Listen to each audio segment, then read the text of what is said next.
الحمد لله رب العالمين والصلاة والسلام على سيدنا سيد الأنبياء والمرسلين وعلى آله وصحبه أجمعين.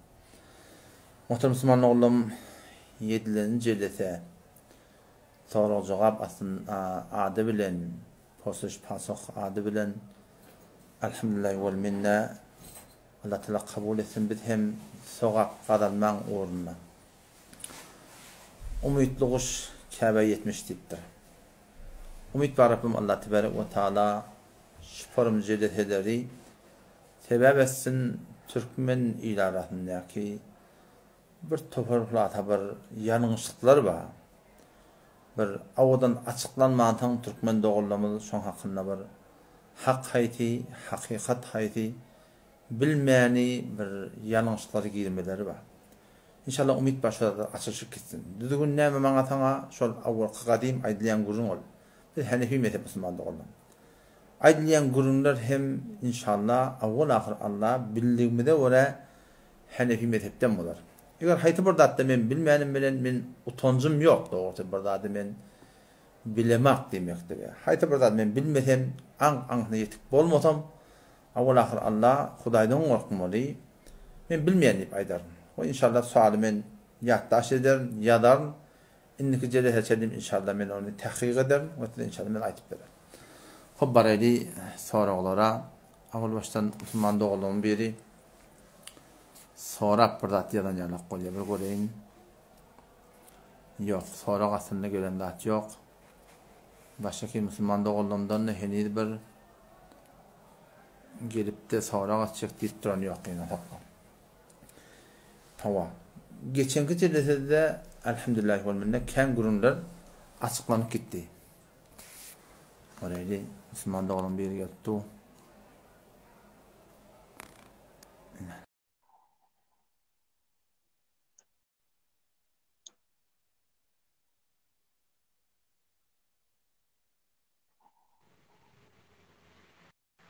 Selamun aleyküm. Esselamu aleyküm. Selam. Ve aleykümselam. Tamam atıyorsun. Hudaýa şükür. Elhamdülillah. Tamam Hafız yaşım abi. Elhamdülillah selamat bol. Jangar sorun mu? Sonra olmadı. Sonra odan önce önküde de live ettim. Hevara mezaret hayet diyen bir edebana haletde geldim. Bir kefin aradına bakıptım. Hevara bağışla var. Böyle kaçtı. Bir sorağım doğrusu X-barada da doğrusu. Bir kağıdın dağına X'in sorağı. Şol X'in var. Bir kağıdın iki tarafına iki şeyhin X'i var. Türkmen seyrada bir tarafına da Ayetül Kürsi deyip paylayarlar. Sonra bereket getiriyor deyip paylayarlar. Tükellerinizi koyun bereket getiriyandır. Öyde Allah koyun bereket getiriyandır. Şunu mezhep neyme diye şuma öğretti. Şunu cevap verip beratam.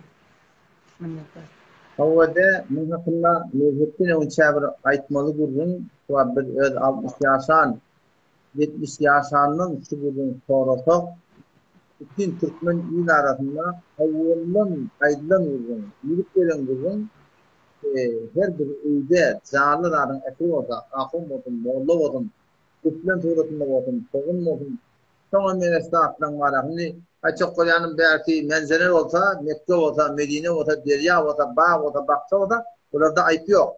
Ya dinden ayrılıp veren gurun, hayta bir öyde canlıların eklip olsa, sol öyde namada kıymak doğu derip ayrılıp verdi. Adam kıyınan taptan bunu, görüşte var akım, tut tabuğulata bir tevcide bilen, teville bilen, şuna aslında ne kadar adet tefavutlar oldu. Ulan doğu diyeni önü deli götürdü, doğu diyeni önü deli götürdü.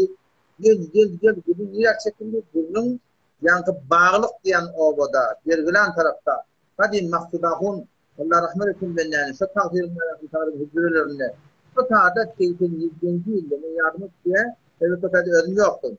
Galiben tomsun bunu, borcu pens mukadiyen, cehe pence haştadat mukadiyen. Tomsun bunu ne? Bağlılıkta oturuşturuldu sana hakkında. Şu hakkında gülüm yok piyasada, ondan da doğru dediklerinde, neredesine var akın, hilafeti, falakiyetini etti, falan akını etti, O tarihte de can açınlara dükkanla oda yapsadılar, maskinle oda koydular, öyle oda koydular. Hatta men davet oldum da çok aktif taliyen bilen taraflarına. Ben hatta dairemin öyle varamda aşağı tarafta, kızlar tarafta değil. Onlara da koyacak koyuyor, onlara da koyuyor. Onu ayır diyende de hatta sen ayırmadan mı korkula, kötü yerler. Ona sen alırken gülüyor o gülüyor kadar ortasında tutmak adam, kulak kolları. O vakit on, bir tane başlığı var. Özellikle elhamdülillah istifada yargısı dünyamda var. Şimdi görüp olsa meclisi bitirmeseden avvalın ahire tutarı bolun kuruma yargıtlar tutarlar. Bütün zamanın hemmeti ki canlılardan etileri kesvatta öyle düzenlerde koydu diye sol Kur'an bilen, hadis bilen, televizyon bilen hem oğulları bilen son haram onu hüküm verdiler. Arada o yan bir yan diyen adamlar buraya onun nesedini doğru değerine ettiler. Bu kadar da öyle bir değil. Kavul billah, haramdan, ola haramı halal etmek, adam dinin çıkarıyanda, bunu soranda, haram mutluğunlardan, bereket diye dinlettik, bunun öyle uluklu dünya karşı kılacak bakın. Haramdan bereket gider ahim, haramdan bereket gelecek önemli. Odan şu dayda Müslüman olduk, dedim öyle, kayıtı bir canlı dağın etkili, öyle etkilimir olsun, enelini etkili olsun, aksanını etkili olsun, sanatını etkili olsun, aklını etkili olsun, o yolda çıkarlarının peygamberine etkili bir doğan ona kim fayda verdiler. Son yana etkili olsun. Yani hemmeti ülke kutlu koyup da ya, albüm içinde koymak yok, yüreği haramdan, bu da kadar bereket gelmiyor, belki bereket kaçıyor, belki peygamberine aydıp da sırahatın hadisi veriyor, ki kayıtı bir ülke, bir it olsa ya etin olsa olaya ferişteler de girmiyor dikti. Belki ferişteler rahmet ferişteler çıktı ne mutlu onlara zırlar girecekti. Yoksa zaten bir katı bir yanlışlık var. Hakikaten kitap bırakırlar. Kulun yaşayıştan çıkmak gerek. O şey ekimde oluyor da, faturda oluyor, pulla oluyor, getirde oluyor. Ekimleri getirmek edilmiyor, hormat edilmiyor. Fatur olsa devren kesiyor, pul olsa da avlat kesiyor. O ekimlerde dünya tersilik yok. Oğlumuzun ıyılması var, yeni gıdadı var. Olmasa beter oluyor. Kitapta var. Olmasa beter oluyor. Ama haydi bir ekimde, iki rahat kapılda. Allah Teala'nın yaradanını mengesi olsa, ekide fiilo hormat edildi, haram. Ondan sonra da aynen hemen mesela güplenmedi. Güplen bozan Allah Teala'nın yaradanını mengesi etmedi, kellehine ayırmadı. Yani yaşap bilmer yalak etmedi. Yaşap bilmer yalak etsek, ondan sonra güplenmeyle taklamakta icazı var. Ama tavus varmıştık, teyik varmıştık, balık varmıştık, tohum varmıştık, sonra kellehini ayırmalı, ularda majik bilen ayırmalı, ona parça tutmalısına, çok uğratında ayıbı yok. Yoksa baştaki etilleri kesene şunu kun, ya iktirat tabılsa, Allah Teala'nın yaradanını mengesi olsa, o ne etilinde ama sida hürmet edilse, albümde sida hürmet ediliyor, kıstır sida hürmet ediliyor, sida yüreği haramdır, harama hiçbir şey yok, haramı halalleyen adamlar dininden çıkıyor, o da ayaklarının haramda bir yaşayışında bereket gelmiyor Müslümanlara. Hop, ne bile etiyelişmişti. Doğru. Şu mocesteme de şun şamili oluyor. Mocesteme de pes onu. Mocesteme de. Mocesteme onun güçlürek oluyor da. Mocesteme onun güçlürek oluyor. Sonra doğru botun öyle da. Sonra doğru botun öyle. Çünkü oradan Haberdə qurcaqlar var yandırlar öydə. Olancıqlar niye müsahibi yok biliyor musun? Qurcaq var, ola düyüdür, sığırdır, ola da. Hayır da bakın. Olancıqlar niye müsahibi yok. Ama olancıq oynamanı, kişi çıktın ola kondan, yani vitrinine bir rahatda koyup da var, havadalık diye koydum. Da bir lezzetli günahlar, bunlar da yaşayışdan çıkarmadı. Doğru. Onu cezakallah. Memnun. Teşekkür ederim. Tarihi kaldım ben de getirdim. İnanırım. Cezakallah.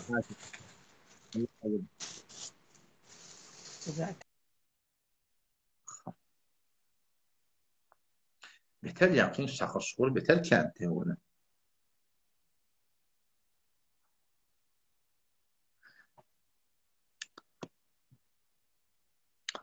Hal Müslüman doğanım. Allah Teala asan etmeden.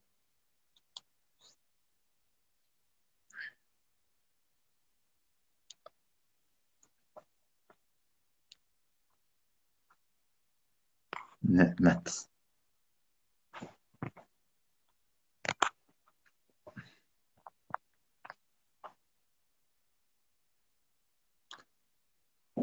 İnternet zayıf olmasa. Ha.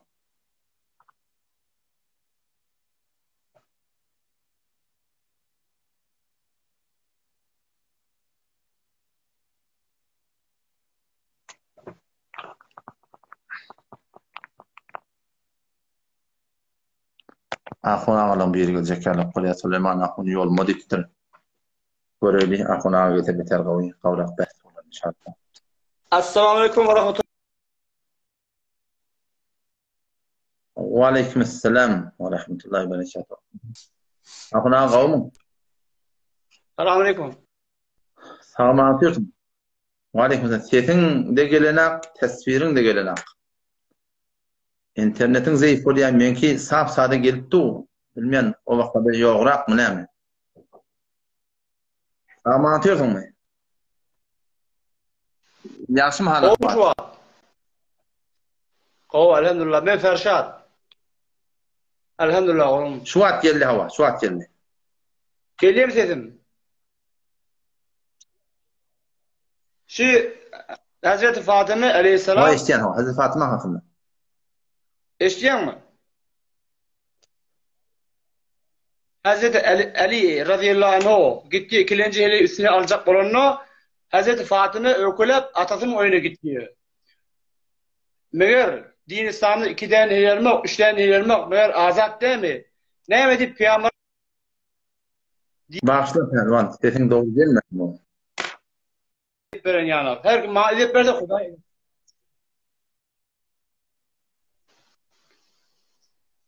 Kat boldum ne diyorsun? Qarıvat bağışla, sesin doğru gelmedi. Lağıl soruň üçin hem de jogap bererdim, ýokdy bilmeýärligimi aýdardım.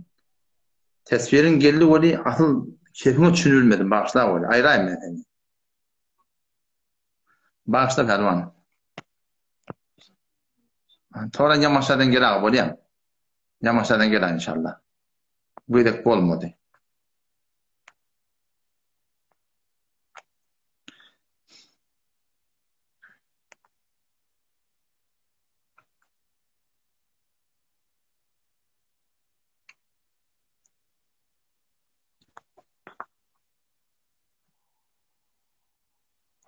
Esselamu aleyküm. Wa aleykümselam we rahmetullah. Han olan gawmyň? Ahun näde gawmy? Wah, internet gawdal. Ahıl gawdan. Gelýärmi şu ahun näde? Kuat edin gel. Gelýärmi? Kuat gelýär, şu wagt gelýär. Aýda soram. Ahun näde men soragym biraz zatrak. Başga meselen bir live'da ya WhatsApp'da sorasam bolmaýam. Selonly maslahatyň ödülünde gelipdirsiň gardaş. Sonra oraýly bilsege aýdar, bilmekdi bilmeýärlim aýdar. Men şu ölün Yarjan Taksirden gurrun berdiň ha. Awa. Onun şondan gurrun berdiň.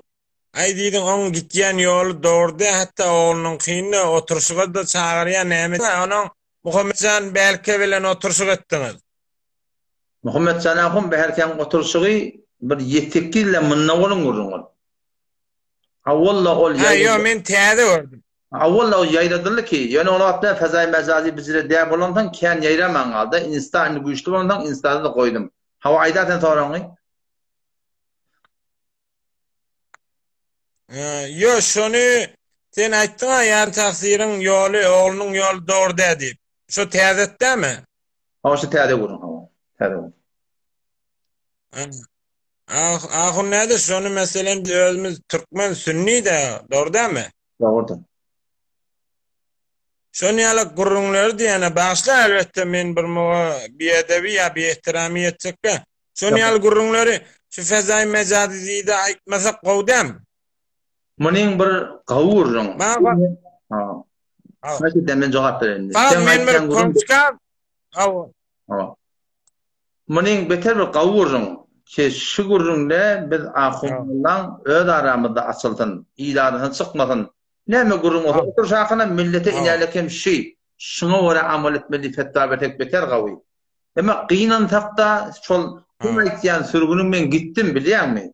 Sen aýtýan sürgünüm ki bar ahim men tutsam bar ahim bir tertip etýärler nagadarlary benderden o bar ahim ketirip pişkember o taraplardan kelar taraplardan ileri bakadan aşağı bakadan ulada näçe bir bar oturşdyk şu bir ýöne bir dostluk diýen ýalak bir öz aramda açyl şeýlik bilýän. Otam şonuň oturşanda da aýdende şu barıp bir tüzük ben gurrun ödeginde ortadan bir düşünen yalak bolýar. Sen bir mehabbet bilen garşy bir gediýär. Bir aňlan yalak bolýarlar. O ham tamam ýerine çykyp gaýdanda ýerinde bir wöl-wöle derek ýaly dogurdy. O falan ýere götür bilmem näme bile Wehhabiyde götür diýip kull mantaga şun ýaýrat ýaly bilýärmi? Odam sen aýtýan artdım. Şeyçekde bolluk öyle bir ödümde falansa ahum bedelinde. Ama kıyınandak da bunlar şonu tüycük ben bak burunda solanda şöyle aytyan kefinden yazmalı, iyide aytmalı ha şeylemeye demeli. Şondan iyide kaydı bilmeli, kaytan önküdün de bir oturmayan durdular. Hamana şu an ödemen o dönemde kitap var. Sonra hususini verdiğin ibereyin. Ayda at tutalım böyle. 17 yıl münavval kitap yazan adam var. 17 yıl münavval. Kevan ayet bir olmalı. Doğru. Yomada 3 günden ilahı olsa mekruh tehrimi haramı hükmünde Türkmen ilahına pişirilenler haram diye koyuptur şu. O zaman ben şöyle hususi barıp oturuştum da özüm gurrun ettim, dağıt ettim ahunağa. Senin hakkını dedi, başka bir gurrun değil. Ahunağa temel ulukan adam ağlıca dakılmak doğru deyiptir biliyor musun? Ağlıca dakılmak doğru diyemde ben barıp oturuşamda gurrun edemde sonra ahunağa temel millete başörtüp bir adam sen gayret ettiğin gurrunda ait dedim biliyor musun? Tefsirine ait dedim. Şoğur görürsek toran men çıkaytdım bir taliban bir ay bir onu meşhur toran demurdim. Akunağa ne ettin? Aytdım dedim daha. Onu amancan öğülepse kelime var dedim. Ben ne oldu dedim. Ay sen gelip gittin ben başıma düştü diye. Bana yok tatlı dedim. Ben akunağa dedim. Ne oldu bilmem ben dedim. Kafirdi ortadan dedim. Siz men dedim. Karşan valla dedim. Ay bulan onu düşünüyor diye. O zaman çok koyanım son yalak ber hortlar bir gördük bula hak bilen iş yok. Öd yadan kitabı da var ahim. Nahak bir iş yok. Karşı attan, avreden, göden, dönülün düşmeyecek olup, şu kadim sürgünü oturup geliyor.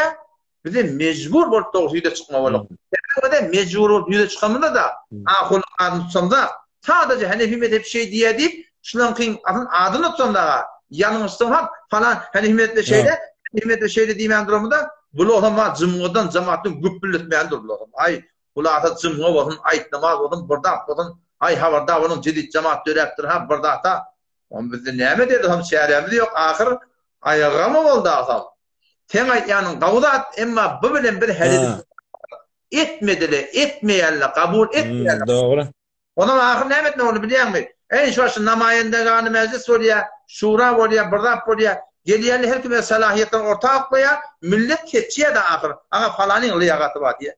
Bir de mecbur olup doğurdu bilýän Hanefimizden aýdyly, musulman da ona kitap adres vereli, falan kitap falan sepet edeli. Indi siz seçmer bolýar ama o sen aýanyň gawda ona bolmaň Allahyňdan tapdy. Yo, ahunada men bir juwan oglan dordamy? Hop. Şu sen bir gurrun aýtýanda men senka doğru diýen, hop. Onun başga wagtlara, soharanilere, yenelere gitýände o olanka da doğru diýen. Dogrymy? Şu meselen haýsy bir soharany kalaat tutup bermän, haýsy birine gidemde meselen olanka da doğru diýen, senka da doğru diýen. Hop, menin şu ortada galyny. Şu var. Sen aýtýan ýoluny tutup gidenmi? Meselen, mesalla, indi ana yarjan tafsiriň ýoluny tutup gidenmi? Hemmemiz sünni. Hop, Hudaýymyz bir, Guranymyz bir, kavlamız var hem mezadımız doğru değil mi? Doğrudur, ha doğrudur. Ve de şu aten nol diyarmedahun tatilin almıştıyanda men şu at şurada gurrun verdim. Yamaçlardan şu at diyarmedahun tatilin oğullarına, muritlerine, bütün Türkmen saraydakilere men yüzlenyen. Eğer dine bırtçı taraf girip otursuldu bir bilen akil haram ya halal. Hanefi mezhepten o da sen... Yo men kermayden o da Hanefi mezhep boyunca şöyle götürürler, bizim gururumuz yok. Sen ne hakkı yetecek bolsan, men toramda gelmeýärler. Sen barda sonra, yarmadahun tahsirin kılın, her kim olsun. Ama hacahun bana Hanefi mezhepten yazıp verdi. Men koyakacak yerim de bahadi. Sen menden sonra, men sana yazıp verýär. Hanefi mezhepten dol kitabından üstünde muhrumda uğrayın, adım da yazılı. Niye elsen elta Hanefi mezhepten darın iftarlarına, eğer sonra yanlış diýseler, men kabul edecek. Senin ne çok kolyanın sen kimin doğruluğunu öğrendin bilmeyen bir başka bir zat yok. Bir Hanefi mezhep, haydi burada Hanefi mezhepte bağda bana yazıp verdi şuna. Yazıp verdiysen sonra belli olur hemen. Doğru. Müdahale mı? Tamam. Nerede? Ya men tenha narahatiyim biliyor musun ama? şu bizim öz ahunamız var biri bilen öz müşkelini hal edip bilmiyor. Fakat şu yoksa mesela reis zadım da yok, müşkelim de yok, şiyan mı? Fakat şu narahatim bizim öz olohanamız öz zatlarını hal edip bilmiyor. Özleri bir bilen oturup dige şu fezai mecazide yeni de sonra her nemesinden bizim zatımıza kovdu da. Bade, yani kabul, minni yüreğime ağrıya. Biz eğer altı olup ağzımın ağlı olsa, biliyor musun? Biz altı ağzımın bir olsa biz bana akım atmandakin atıracak. Eğer 60 olup da ağzımın ağlı olsa ağzımdakin atıracak. Onu ben düşünüyorum da, yan sen aydanın da, kan ayttım ya yan aydan. Şu yolu bir sürecek goliyat, etmeyeyle de biz ne değil akım. Ondan sonra yine orada buradan belli de var. Ummollanan ıhtilaf düşmeklik kere tablandı attı. 118. ayet. Sure Hud barda okuy Allah Teala ve la yazalun muhtelifin. Hemişe böyle olur durur deyiptir. Peygamberimiz de Yahudi de 70 olarak bolly, Mesih de 72 olarak bolly, men ummetim 70 böyle bolacak deyiptir. Şu böylelik Hazreti Sıddık'ın da vaktinde bolly, Hazreti Osman'ın da vaktinde bolly, Hazreti Ali'nin de vaktinde bolly, İmam Gazali'nin de vaktinde bolly. Şoňa men söýläkim, ol ýanky Cilalettin Rumi'nin de vaktinde bolly. Hemişe böylelik bar. Şu böylelikten için her peygamber 70 böylelik olacak diye bir zaman takdiptir değil mi? Şu bizim duyguymada var o cemaat manadan Hanefi mezhep. Şu Hanefi mezhep sonra bir o gitme o ya. Başka çare yok yani. Himmeti hiç hatta bir olmaya ne bir olmaya biliyor musun? Ben oğlum metal ordum 7 doğum 7 ayallığın. Himmeti bir elinden dünya gidiyor. Bir gövreden yatan, iki gövreden tüydemen, bir içer maşgalan adamları. Eline tadı bir emma şa ýaneken biriniň ýanyna garatat çediýär, biriniň ýanyna tartat çediýär. Ular sonra oňşan akla, mirasy oňşan akla näme diýip?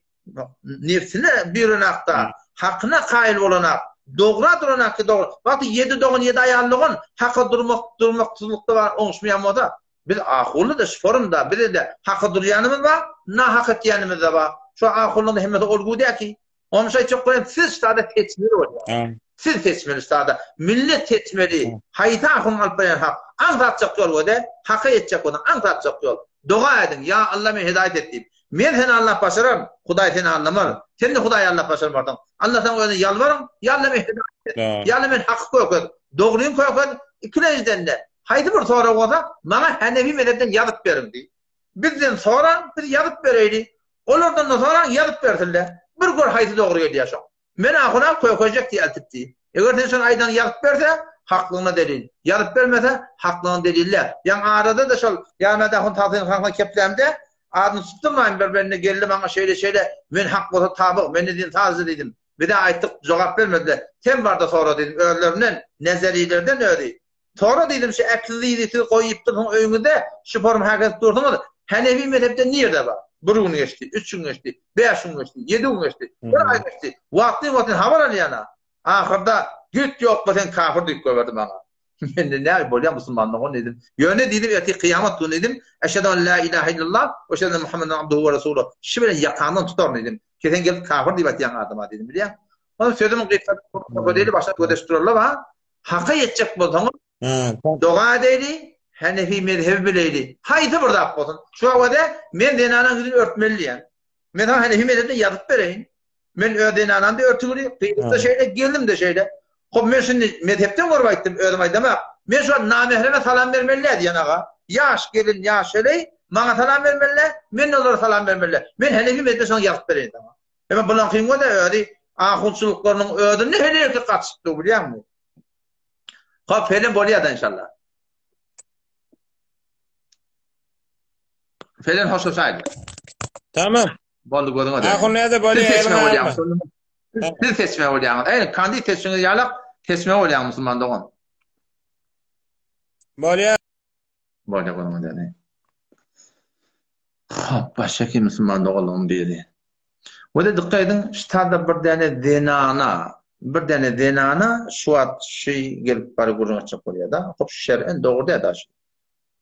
22-nji paran başçagan barda okuy, 22-nji başçagan bir mezhebi gurunda, bir ehli sünneti gurun işte. 22-nji paran başçagan okuy, yani sen nebi peygamberin heleleri. Lestonnaki ahadin minen nisa. Siz başa heleleri alaq dedi ya Huday Taala. İmanınız var. Peygamberin heleleri. İn ittaqaytun fala taqda'na bil qawl. Eger siz perhizkar bolsaňyz, taqwaňyz bar bolsa diýär Huday Taala, muttaqy bolsaňyz erkekler bilen mulayim kepleşmeň diýipdir. Nem mutan men mulan köpesen nem bana feyetme alladi fi kalbihi merad. Yüreğine meniçilip ba adam diye temekim olur Hudaý Taala. Yüreği yerden Hudaý Taala bizim ayal namusymyza ijade bermekdir. Erkek bilen şahşak gurun etmekdir. Bir mecburiyet bolsa qadi bolsun, birdak bolsun ijade ba. Emma ştada mecburiyet yok. Sen ayallygyny keten şo geljek bolup dursaň, sen git adamyňy ber. Sen dädeňi ber, ogluňy ber. Sen gelip bir erkek adam bilen suratynda bedune zarurat gelip kepleşek bolmak musulmandygyň muňa şeren ijade yok yani. Ondan orada böyle 53-nji ayet Sure Ahzab'dan okuyun. Hudaý Taala Peýgamberiň denalaryň hakynda we ida sa'altumuhunna mata'an fas'aluhunna min wara'i hijab diýdir. Her wagtki Peýgamber helerini bir sorsaňyz, perden ýerinden soraň diýär Hudaý Taala. Dalika atharu li qulubikum wa qulubihin. Şeýtmeklik yani hele erkeň arasynda mehrim namehrim arasynda perde bolmaklyk erkekden ýürekden arasynda denalaryň ýürekden arasynda. Ýürek ýerden Hudaý Taala musulmandygyň şey diýipdir bide. O da şu da şeriat şey. Şu halal haramın urungi Hudaý Taala ki kalbi yarattyr. Şu kalbi yerden Hudaý Taala bir de şey diýipdi. Biz bu gün gelip berdiňiz. Ay ýürek arasynda falan diýip bu da defelemeklik bu musulmandygyň doğru haramın urungi. Ona garandy o tarapdaki bana o da Peýgamberiň ýaranlar jenneti, bu gapdalar jenneti, iki gapdal jenneti bolup duran adamlaryň hakynda Hudaý Taala arasynda perde bolmaly diýipdir. Ne vay bahar ki meneten kenir nämeligi soňunyň näme bolsa boldy musulmandygyň. Ha inşallah Taala. Gel sen göreydin. Kaçana olacak.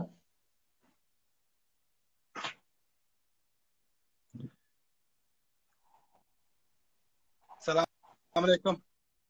Ve aleyküm selam ve rahmetullah. Sen kavmin? Elhamdülillah hafızdan kavmi yaşmalın. Elhamdülillah. Tamam atıyorsun mu? Yakında ne görülmedi. Bir tane gördüm ya. Kavdem halın. Elhamdülillah. Can İspan sen soran ait ki dostlarla hak ettin. Sorun yok. Allah kuvveti verdiydin. Şeyde mi? Bolya dost selamet bol. Din selamet bol. Sana yazalım. Bolya gayret edin. Bolya gayret edin. Bolya bolya. Yorma deneme. Selamet bol. Allah yaramı. Selamun aleyküm.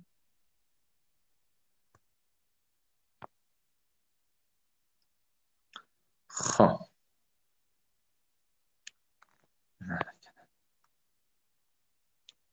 Abdülbasit.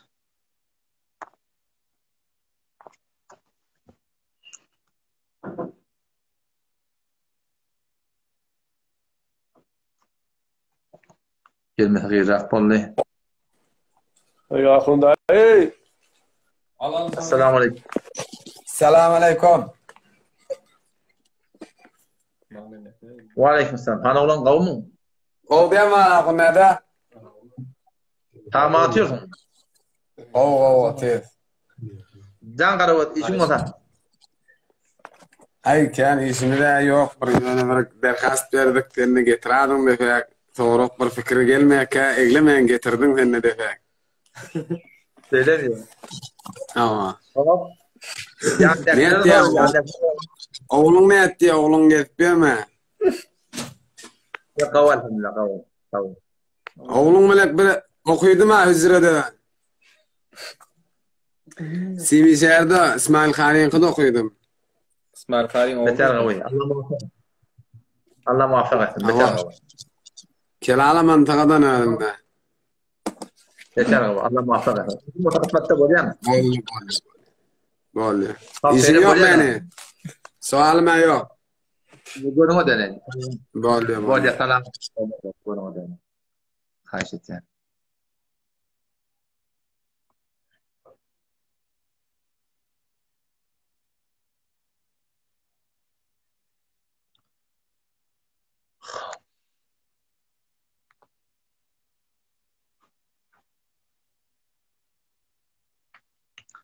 Kelime gıyrak bol musulmandygyň. Näde kim?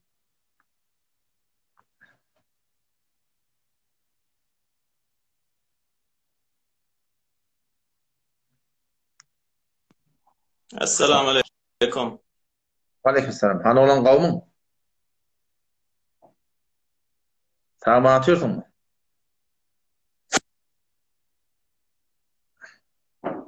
Can sen soranlardan muta aydağa tetin gelen akma. Sesim barya ma xona. Keple orayn berken balla geldi. Şu ak geliyor hava, şu ak geliyor ayda. O elhamdülillah qawda malında. Oy haramın. Savmayalım. Vay şükür. Can qarabat. Yo sesim geliden bu. Sesin geliyor hava, sesin geliyor. Ayda. Yo internetim bu bilmeyen live vesile olanı biraz. Yo Irak bir dost olalım men live koyamızda. Dost olalım men live koyamızda bırak olan şu Mevlüt Hani'den bahs oldu. Sonra bir 40 yaş təqribən 50 yaş oğlu bir adam 50 yaş oğlu bir ağılımızın biri ben direktime geldi. Ora kat şikayet etti. On diye can on ne deyip sizin ustadlığınız diye şunu neçe yıl ver şunu aytmandırlar diye biz şu günahkarçılıklarda geldik diye. Men de muadim ajdada dedim bizim ustadlığımız 700 yıl bundan önce ayıp geçtirmin dedim. Ama sizin ustadlığınız şu biz aydamızda mane oldular bize dedim. İn hemen tohmetler melen dedim. Bize tavsiye yok. Bizim ustadlığımız 700 yıl bundan önce ayıp geçen kurumlar dedim. Sizin ustadlığınız size yetirmendir bize ne günah dedim biliyor musun? O da hop şu an indi şu bizim geçen adamlarımız var diye. Şola diye küçük günahkarçılıkla bilen Mevlüt Hani'ye edip diye şolong zadın taamını ip diye taamiyet ip diye geçiptirle günahkarçılık bilen diye. Şolong diye günah kimin oyunu diye. Biz haysa onun yakalım tutmalı o dünyada diye biliyor musun? Ben bana dedim inşallah bu urun ben live'da gurrun vererseydim. Live'da sual açarsaydım inşallah gözler tuturandır öyle. Endi başka bir hem adamlarda gerek de bu gurrun sen şunu bir zahmet bir açıkla da ver şu adamın sualı şu. Biz in hem günah edip geçtik. Kim şunun sebebi? Hem de şuna ait ahım nade öde. Günah ettiye sen ödün vakti tahkik etmenden sonra başka adamda ne gurrun ahım gelip sana üstüne gelip aytmaya diyenler. Men çıkarağa şu sualıma cevap verağa yani men çıkarağa. Xahiş etdiyen rahatsız ol müşkil yok dur ver. Ve de Müslüman da olamadı.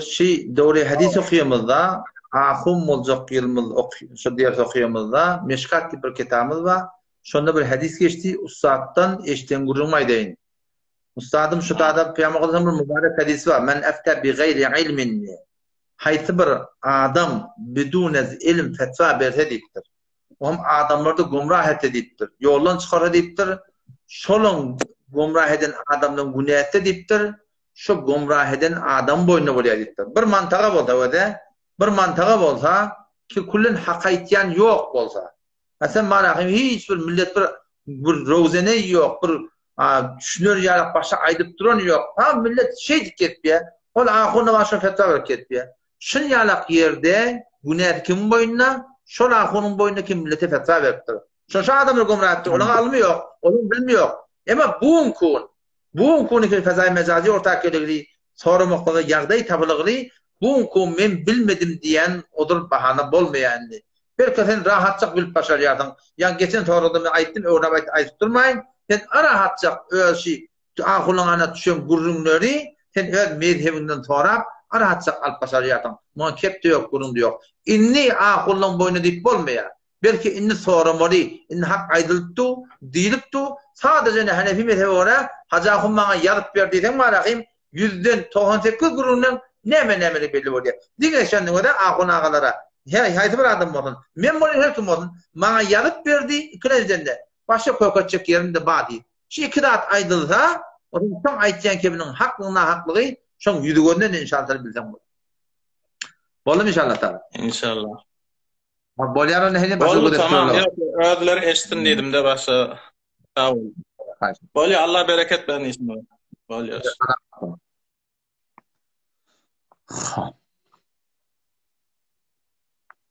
Benim ulaqan istewa ki soruğa dilende angadak soruğa aytsan diyelim biliyor musun? Opinan takta şu yadından çıkıyor yani. Müslüman da onun gelibete gelsin.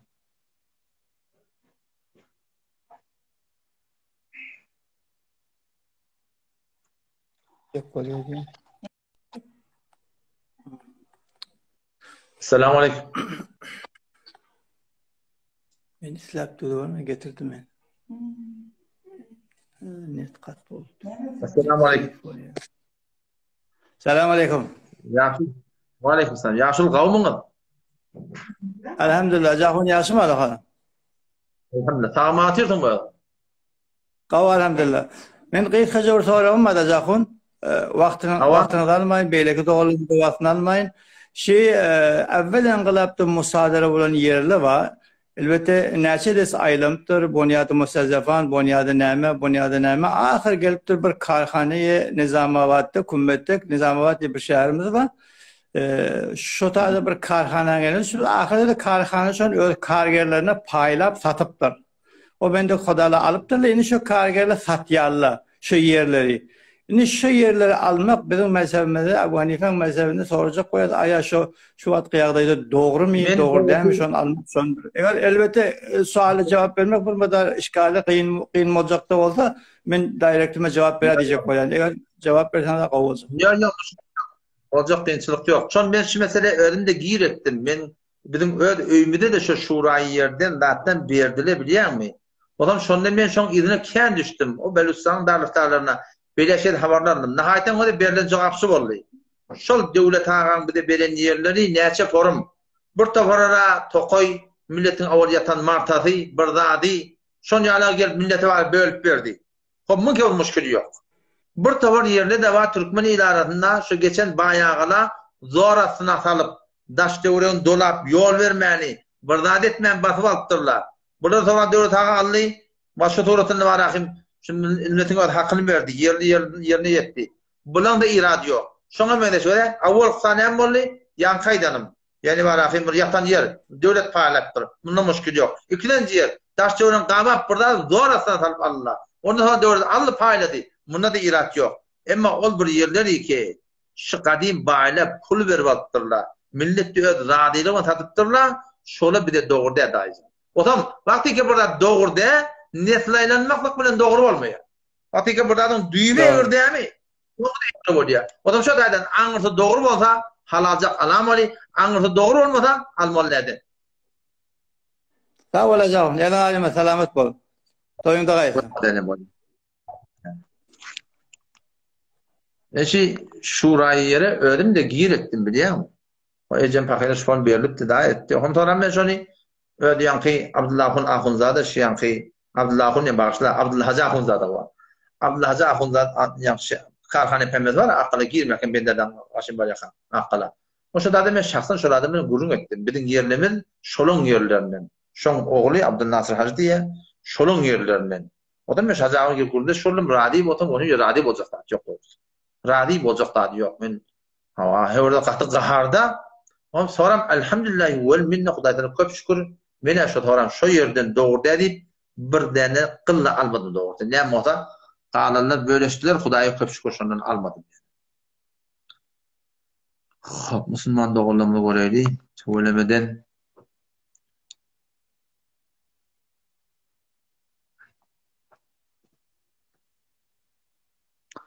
Hagadımız da nirek vardı. Ganimet bahini.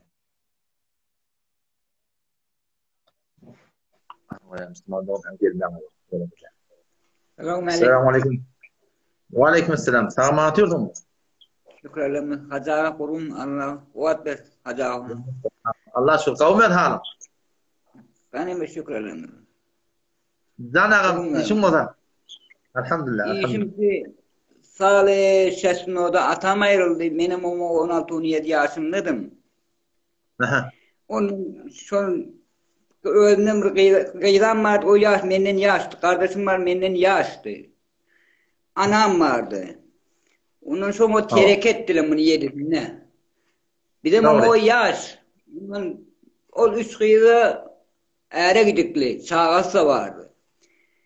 Onun son o 4 kıyıda o yaş kıyıram vardı. 4 ikisi bu iki kardeşi geçti değil. İkisi bana geçiptirdiler. Son o. Hava. Onun bunu servada gidecek bulunduğum ben bunu kayyum oldum yan kızak heyralara. Emmem kefalet gibi nime dipten. Onun ben şu kayyum oldum sorularda onun ben sorulan dağıtı var deyip dağıtlarını da yazıştırıp poluşturup dağıt gösteriye verdim. İnni 30 yıldan geçen sonra anamı yurt yeri verdiler. Şu yeri vermeden deyip yani bana kıyıdan gel şu yeri vermeden atamın yerini alacak dedi. Benim dedim kolunu yiyecek mi dedim. Kıyıdan dedim. Hop ben dedim anamın şu yerini verdim. Anam razı ediyor. Anamın diyem ben bilmeyin diyor. Oluyor. Men sana diýdim şu anamın şu yerini, hayat yerini, yurt yerini bersem diýdim, devletin berenini diýdim. O gyýlar hem bermeli bolarına diýdim. O dogona da bermeli bolarına diýdim. Eýdam diýdim. Sen bötme diýdim. O anam pagyry eziyet berdi. Anam gidipden siz alsanız emjem haram bolsun, näme bolsun haram bolsun diýip anam kapysyna gidipden siz tereke bolan zady, hemme zady orta gelen zady inne aljak diýeniz diýdi. Gaty narahat boldy. Doğrudur, hakkı var. Öl arkadaş Allah rahmet etsin. Kurbanlıktan 6-7 gün ön sekter dünyadan öttü. Doğru. Allah rahmet etsin. Anamın hadi yeri o nimetmense 200 olmazsa anama da terk etmeli diye. Ne diye olayın o yeri o kardeşime veriptir. Terk etmeli diye. Ben oturan zaim atam da ondakin bana veren adı terk etmeli diye anama diye. Onun yerine atamın yerine o Seninle kulak at, sen gurduğunu ben tarifen düşünüştüm. Kulak atın ne? Ve de eğer şeriat boyunca bahise bir zat bölünüptür. Bölününden sonra o da falanıya bağışlaptır. Bağışlan dadını evlep alacak diýmeklik Peygamber Aleyhisselam eyni kusunnu evlep içen yalak deyiptir. Hanefi mezhep boyunca da şeriat mezhebi boyunca da beren dadın evlep alacak diýmeklik çe miras olsun, çe gayri miras olsun. Haramın hükmünde atıl doğru değil yani. Ondan sonra da eğer enin diýirliginde malın oňa kaydyp hakka berdim edip savunmasa, zady yok bolsa onu terk etmeli diýen gurum yok. Yok, enin ýene berjek diýip, ýene burat diýip, şodurna galan bolsa, eninde näme galan bolsa onu terk etmeli bolar. Şol ýanky sura ýerde maňa berdi, ýurt ýerinde o kardeşime berdi. Şulara zat gelipden terk etmeli baba, näçil geçip öldü verdi. Sen gurup bölüp ekiripdirin diýip baba, o taýda men tory del defterhanada soraya zat ediýär diýdim. Indi yok, atam ýerine zatlar aldy. Ağamcan, istem şurayı yerin eýetini her nätte radi edewor bolýar. Şurayı yer enin bilen atam bilen aragat bolup yatyp bilmen gazap, hey agunaga hey weren sen diýen dogry. Şo weziyetde men şoňa yatyp bilmen. Doğru. İnşallah sen Allah Ta'dan dili o arkanar giden yok, doğru odur egri adar deyiptir inşallah Ta'ala. Sen şurayı yerde eger şol kadim yan kaydan suratımda pulluyun aldan yerine olsa bayağılan kıyını olur hetmin radi etmektik gerek. Elinde yankı suratında var ya sana beren olsa adem olsa buna terk etmektik var yok yani. Evet burada yapma yani ağam o da sen şu an bir gurrun aydıp durdun davalı gurrun da ben sen ayçın oraya sana falan yol koy diyor. Buna hukum deyip olmuyor.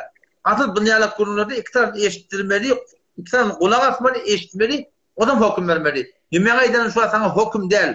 Dinge var ahim sana ayçın oraya ben yol aslında sana haydi bir adam, beren adam, oradan azıcık dedi, ey kutuğun için yalak, haramın hukmunna, doğru değil. Enen eğer kulen verdimedik giden boda, izinden terk etmeliyen gurrun yok. Bolum inşallah Teala. Onun şu bir zat vardı, eran vallahi adamda var, ölüp gidiptir, arasında terk eden adamın içinde var, ölüp gidiptir. Hop men olar nereden tapayın? Ya doğru. Sen inşallah gayret et bu gurrunu. Ola da näme? Bir zat isle, barmak isle, zat isle, bir zat kanun bilen nemeçecek. Ola kasama da baracak. Ahuna men korkyan, katı korkyan bu zattan. Men ölmem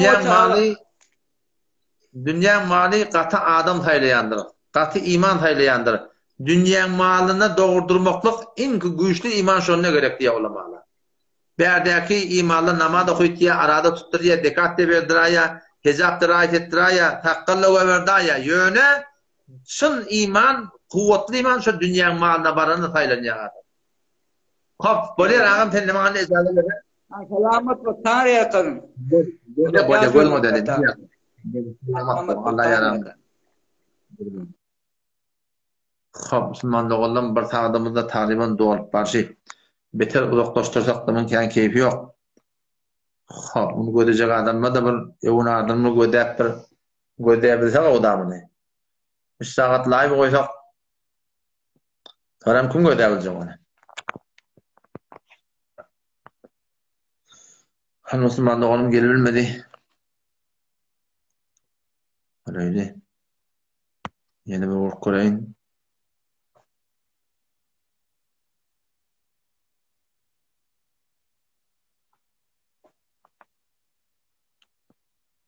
hak bolman. Etelak gideli.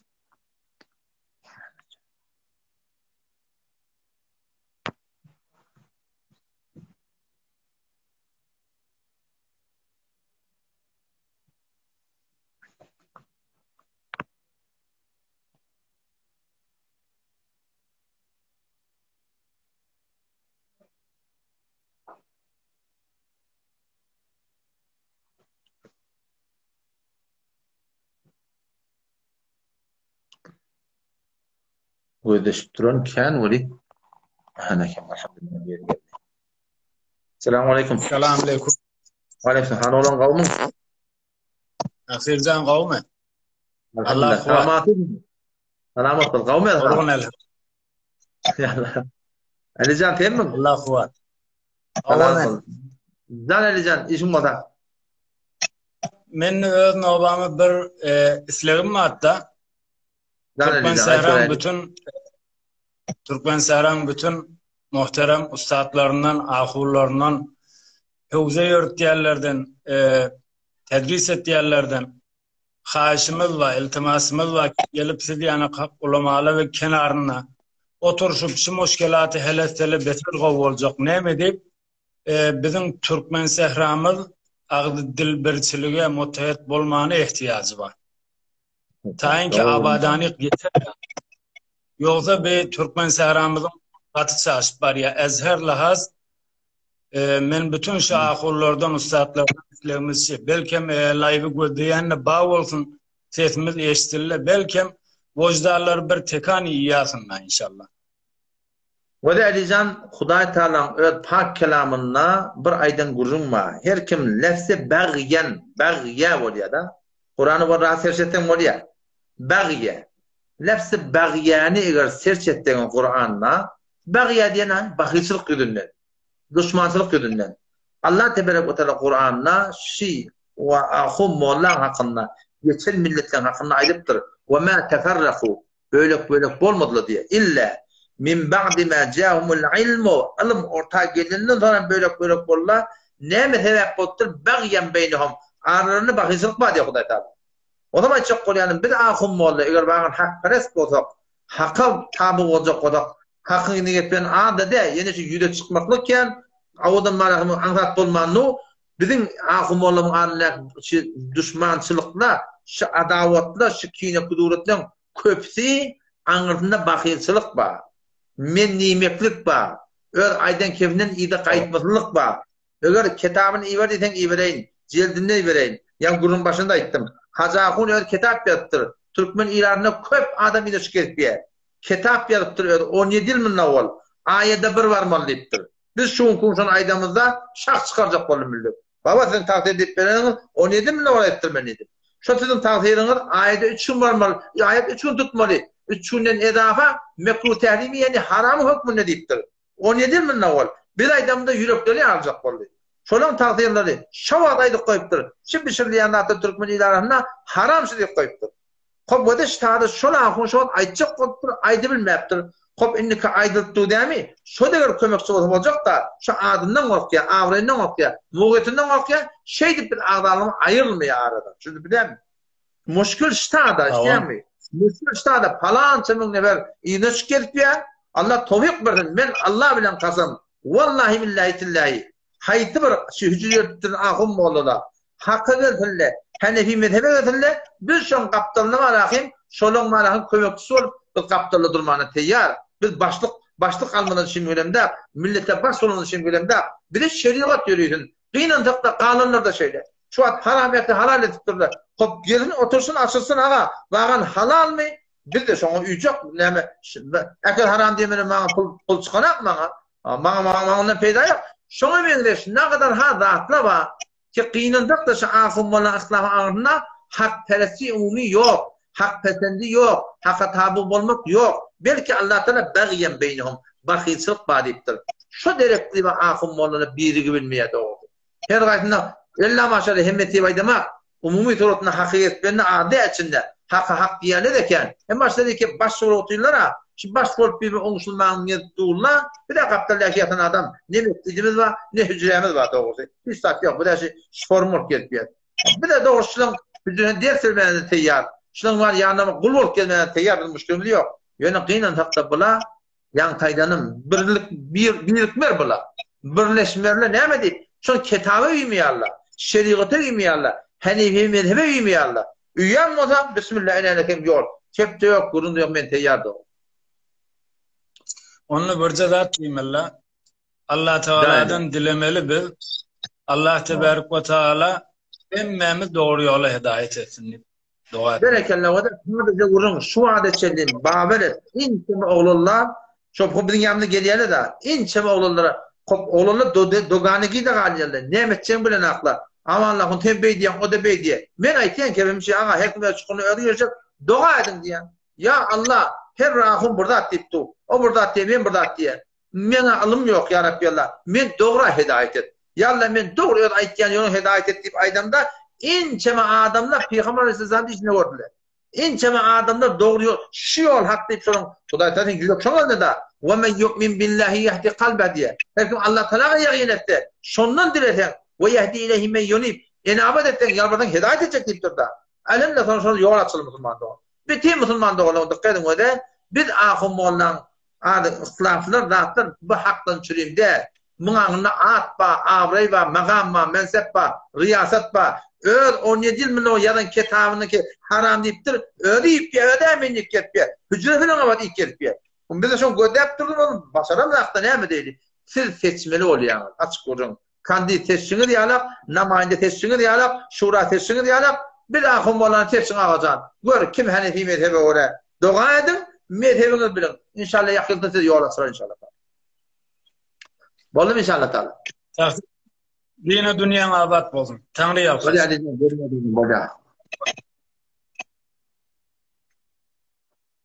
Xo'p, Müslüman da oğlum. Bir taqatda bolup bardy. İnşallah Teala Rabbim Allah'tan tawfik berdiğinde men heftede 2 gün soru cevap koydum. Bir şembe inşallah sağlık bolup dursa, bir de şey çarşamba inşallah Teala. İnşallah şu sorularını haşetten sorap durun. Bir Türkmen il tereke milletde biz kavim millet, ederme millet, gayratlı millet, sahavatlı millet, araslı millet, zehin millet, ökte millet biz. Yöne sade millet biz doğrusu. Anancan biz. İşte sade diyeyim şu, tam dediğimde. Anancan biz. Anana ayakları ölçkelim. Halalıkken, olayan şu Göktepen kaptalında ne mi oldu? Zekeriya Peygamber deyip bizim namusumuz da toğuladılar biliyor musun? Toğulanına gidip bilmeye Türkmen Allah'ı, oylanmaya biliyor musun? Toyatacak deyip bir de ekerdun zat vurup namusumuzu oyun çıkardıp namusumuzu ödülümüzü bilen ödülümüz var. Bilansbet illa maşallah ellenmedik. Cavan olanları toyda da hatta öz sadalığımız bilen tiryek paylap, anak paylap öz Türkmen Müslüman doğulumuzu özümüz dargattı Müslüman doğulumuzu. Sade biz fikretmedik zatlara. Allah ki menike toy tutacak deyip gelip bir titrep anak paylayan Allah mesela cavan olanlar muhatap olmak ona ne kadar ha cavan olanımız ölüle bıçaklanını bileyim. Kim etti Müslüman doğan? Özümüz etti Müslüman doğan. Sağdalığımızı ettik. Bilmeyen ettik. Dolanıyor Müslüman doğan. Dine dolanıyor. Diyanetine dolanıyor. Tanımani ki Allah Teala'nın şeriatına dolanmadan akıl gören kadime Müslüman doğan.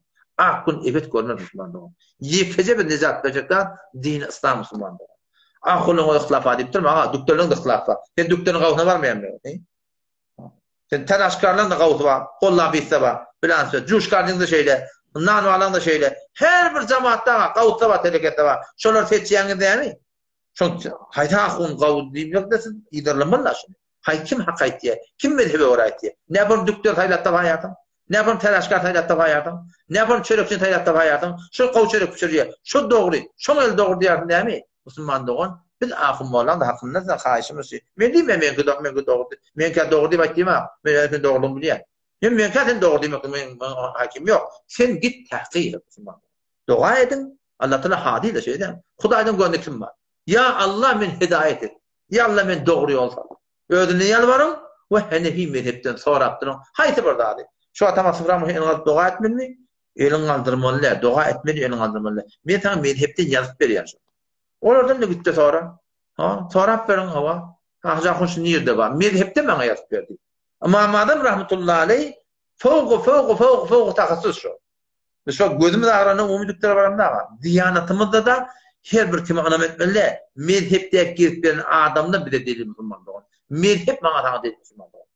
Allah temizden tevfik versin. Baştan hulata, baştaki de Müslüman doğrular hulata tavrak attığına, tavrak çekti yani nova durdular. Bir tarafta da 37 tane şform marahim tavrak attı, bota bulamadı.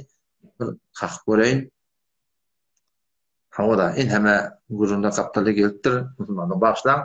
Vakt adı var ya. Allah temizden tevfik versin. İnşallah o da Sevvome Azer. 3 gün celet hemen inşallah Teala. Etikaf oturuyor.